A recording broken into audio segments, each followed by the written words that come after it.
for being here. Hello.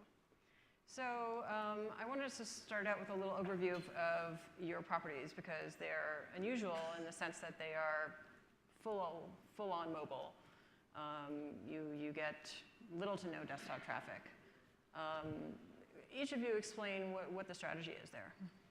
Yeah. So hi, I'm Chris Perrone. I actually oversee USA Today Sports, our digital properties, which is not usatoday.com sports proper. We actually have 13 O&Os that are kind of off-brand, like For the Win, The Big Lead. We're focused on this kind of highly engaged audience. We have an MMA site, MMA Junkie. And so we're really focused on mobile web, actually. That's been our focus. We feel like that's where the user base is. And so what we've seen is about 70% mobile traction. That's where our audience is. And so when we think about anything that we do, whether it's producing of content, whether it's products, whether it's got to be for that mobile audience, right? And Sarah, now this is essentially doesn't even have a homepage anymore.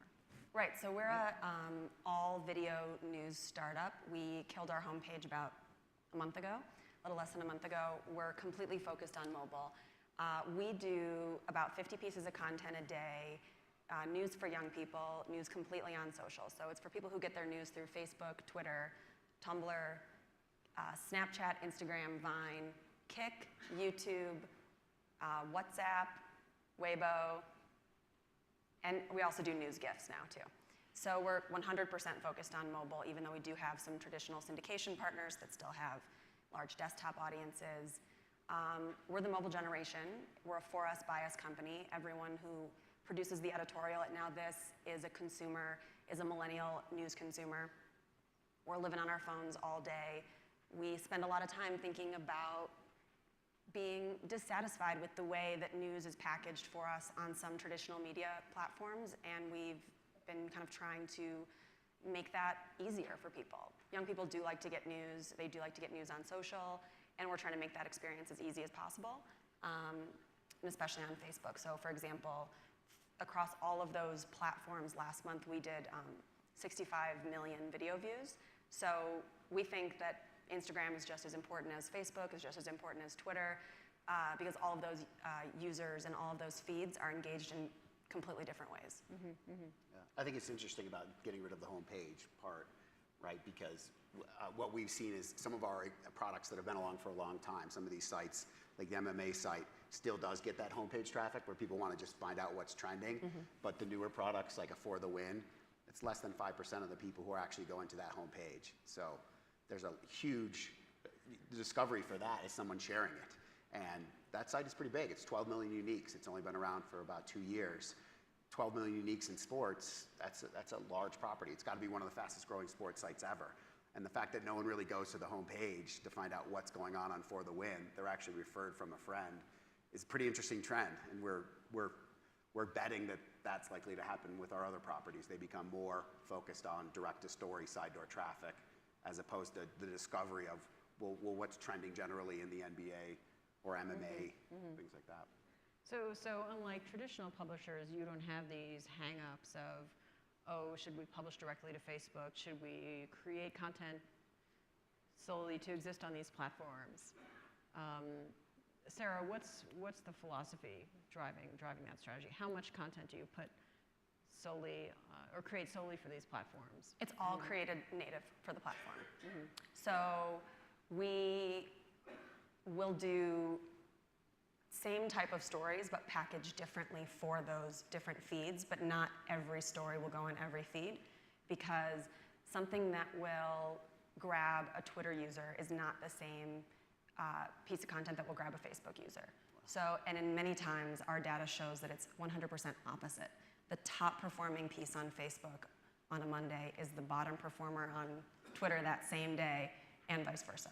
Oh. So that's we amazing. have, that if someone follows you on Instagram, they may not see a story mm-hmm. that if they followed you on Twitter. Well, they certainly won't see it if it's a non-visual story. Yeah. Mm-hmm. If it's a soundbite that a politician said and we can't make it visual, we won't put it on Instagram. Mm-hmm. But that might be a great asset for Twitter. And if it's emotional or controversial or really hits a specific audience, it could do really well on Facebook. But if it doesn't have any of those things, it will tank on Facebook. Yeah. So we have to kind of be thinking in like 10 different streams about every story and the packaging, and think about, you know, given having a small staff, what is worth putting the time and effort into, and how do we package it to make it reach that user? So how do you think about that? I mean, given there are all these, there's a long tail of social platforms out there now, and you have a small staff, how do you decide when to get on? Do you need to be first? When to get on a platform, or when to get on a story? When to get on a platform, like you say it's Yo or WhatsApp. Yeah, we're on Yo and WhatsApp. We kind of jump on a platform as soon as we see that we could disseminate news there visually. So we don't have any text or articles. The most traditional thing that you would see from us is probably a video with text on it, or a soundbite from Congress or something on Twitter. That's the most traditional thing you would see. There are no articles, but if we see a new platform pop up, so Weibo and WeChat are new for us, trying to reach audiences in China. And most recently before that, Kik, which is a messaging app that high school students use predominantly, high school and young college. And that's a way to share native video in platform. So we love to think about new platforms and think, okay, Apple Watch, how are we getting on the Apple Watch? We have a team thinking about that now. So anything that can show a visual, we think there's a place to show people news there. Love watching videos on my watch. The glance, yeah. Maybe it'll be a GIF. Yeah. Maybe it'll be a visual headline. We don't quite know yet. Yeah, it's going to be cool. Yeah. Chris, what about you? I mean, what do you think? What's I mean, your overall we're not so approach to on most of our sites. There's no content that's being produced specifically for a platform. Although I think in the back of their minds we know that something might work better, and so we may promote something on Facebook that we wouldn't spend money promoting on Twitter or things like that. You know, I think what we've done actually is one interesting thing is on our share buttons, we've actually tested pulling off certain buttons and putting on other things to see if you got engagement. What we saw was that on For the Win, that although a significant amount of traffic came from Twitter, people weren't using the Twitter button, the share button on the site to share things. And so we started to put in some actually chat buttons to see if we could get traction, and we did. And so we're constantly trying to test, I think, the audience, and we're going to let the audience drive kind of how we produce, you know, what platforms. I think we're gonna follow that. I mean, the amount of platforms you named, that's amazing that you guys are thinking about all of that. That's really hard, and so that's kudos to you guys. I think you're going to be way ahead of the curve on that. But it's certainly hard, and I know you just wrote a great article about, you know, posting only on Facebook, right? Not actually posting something on your site, but actually posting it only on Facebook. I think that's something that we should be talking about here. Like, that's a controversial topic. Absolutely. Well, what do you both think are the questions that publishers should be asking themselves when they make that decision? What should go into that decision tree? I think you have to figure out what your goals are as a publisher. Are you trying to, you know, are you trying to make money, right? Because that probably will be difficult on that platform. Are you trying to create awareness of your brand or your product? For the Win is a new product. We think that that's something that we would want to promote on there. It's not about the revenue, it's about creating awareness for our brand, and then people will come to the site, or they will follow it on Facebook or Twitter, or share stories. And so we feel like that's, you know, Facebook has built an amazing audience, place where audiences go and stay. And so we want to provide them with content there as well. And I think by doing so, we feel like we'll get the benefit longer tail of people enjoying the brand and the site.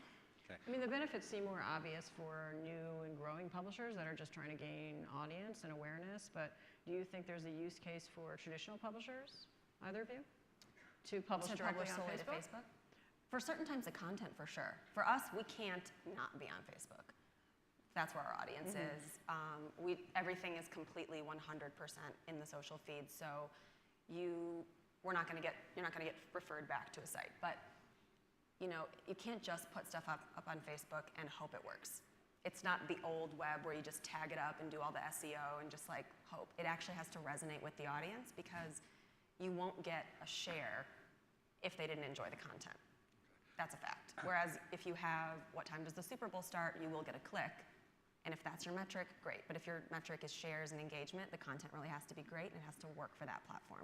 Okay, I'm going to jump in right here because we're down to basically the last minute. If we have any questions in the audience, now is the time to quickly ask that. Any questions? Yeah, Yes. right here. Oh. Lori? Here, we have a mic coming right your way. So question for Sarah. So how do you monetize that? If you're only publishing on the social networks, how do you monetize that? Right, so we are still in our kind of newish phase. We're about 2 years old. We do have a sponsored content team, and they make branded native content for Facebook and Twitter for brands. But we're not currently, putting a fake pre-roll on the front of a Facebook video. But we know that it's only a matter of time before Facebook figures out pre-roll or post-roll or some sort of light box or something. So, and we think we'll be ready for that because we've been posting natively to Facebook for a year.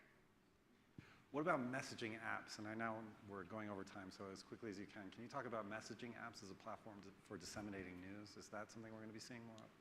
Yeah, so we're on Kik, WeChat, WhatsApp, and Weibo, and all kind of new in all of those. And the interesting thing about that is there are a large number of people that, because your Facebook feed and your Twitter feed is very curated to like the cool person that you are and you only want to share stuff that makes you look smarter or cooler, messaging apps are private.